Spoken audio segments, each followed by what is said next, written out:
come on to Garnacho and Rashford. They've been left out today. A spectacularly bold call by Ruben Amorim that would have leaves big question marks over those two and what's happened. But you have to the passion to play football and the spirit and the work ethic. It will always trump talent. It really will. Doesn't matter if you've got more talent. If you've got someone who's fighting for every single ball like their life depends upon it, and the way in which even Ahmad closes people down to win the ball back and harass and hustle, there's a desperation to his game to do everything he possibly can. And it's obvious, you can't kid football fans, you can't kid commentators or co-commentators. We can all see it with our own eyes. And at the end, when he wins the game, he's kissing his badge and he throws his shirt into the crowd.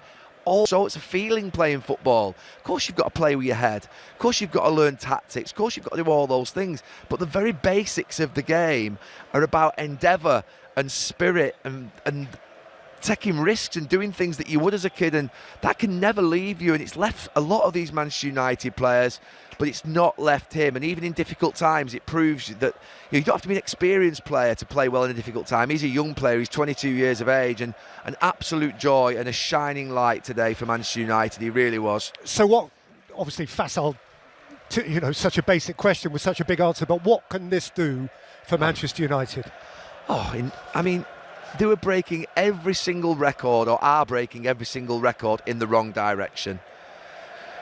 42% of the goals conceded from corners, losing 15 matches away from home against the top six.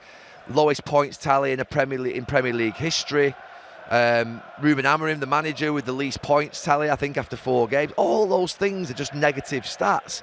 What that can do to win a game, to win here, I know they're in a bad run, but to win here takes something. And for Ruben Amorim, it's huge. And for the players, it must give them a huge boost. They've got a massive game on Thursday night against Tottenham in the Carabao Cup.